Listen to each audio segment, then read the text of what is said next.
August 29th, 2012. Here is a story that should just outrage you. Our police officers are to protect and serve us, not harass and body slam us. A 34-year-old mother and a registered nurse by the name of Michelle Jordan was pulled over for talking on her cell phone. I don't condone driving down the road and talking on your cell phone, but she was body slammed twice by LAPD police officers. I'm going to put the link to this article below in the Show More section. Shocking video shows LAPD officers body slamming woman onto pavement after she was pulled over for talking on her cell phone.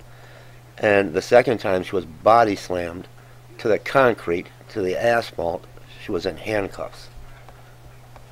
And look at the injuries that she sustained. When is enough going to be enough? Our police officers are here to protect us and to serve us, not to attack us, not to harass us, not to beat us. And fortunately, this was all caught on surveillance tape. I'm going to play the video for you in just one moment here. Again, this link will be below in the Show More section, and I am just outraged over this. I am upset. This is wrong. Two LAPD officers under investigation stemming from a use of force incident that was caught on tape. A woman was seen being slammed to the ground twice, once while in handcuffs. Eyewitness news reporter Leslie Miller talks to women's lawyers, and she has the LAPD's response. She's live now. Leslie? Michelle, it happened in broad daylight. In fact, there were witnesses who saw a woman being forcefully taken into custody by police for allegedly using her cell phone while driving. Now, the woman's attorneys say their client was injured not just physically, but emotionally, and they want the two officers involved in this case to be charged. The pictures are graphic and disturbing. 34-year-old Michelle Jordan of Sunland, battered and bruised allegedly at the hands of two LAPD officers.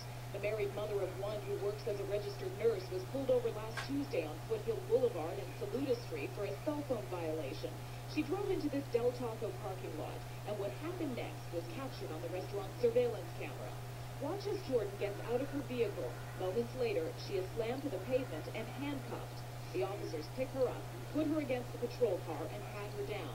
About a minute and 40 seconds later, the two officers push her down to the ground a second time before pulling her up, putting her in the backseat of the cruiser, and citing her for resisting arrest.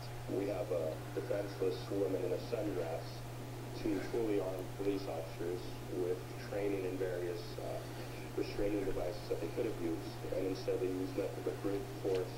Jordan is not speaking to the media directly, but her story is being told through her attorneys. What they say is the most egregious, the celebratory gesture of a fist bump afterwards. The simple word is outrage. If any one of us, if any person on the street behaved that way, attacked an innocent woman, they would be in jail. They would go to prison, they would face some charges. We expected the LAPD officers to be held to the same standard. The officers are with the LAPD's Foothill Division, the same division whose reputation was tarnished for its involvement in the notorious Rodney King beating more than 20 years ago.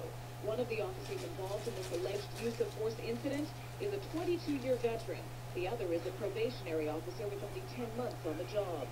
Tonight, Police Chief Charlie Beck is responding with this statement, quote, "My initial review of the officer's statements and the recorded video caused me to have serious concerns about this use of force. We will investigate this thoroughly and hold our officers accountable for their actions." Well, the words on the side of their car is to protect and serve. It's not to intimidate and harass, and that's exactly what they're doing. The LAPD's Internal Affairs Department is investigating this use of force incident. The two police officers involved have been reassigned to non-field duties pending the outcome of that investigation. As for Michelle Jordan, her attorneys say she is still recovering from her physical and emotional injuries, and she will be filing a civil lawsuit against the LAPD for damages. Reporting live in downtown Los Angeles tonight, Leslie Miller, ABC7 Eyewitness News. The officers involved are reassigned to non-field duty. They should be reassigned to the county jail pending a prison sentence. That's what should be taking place. If it was anybody else, they'd be in prison for assault. Leave me your comments. Let me know what you think.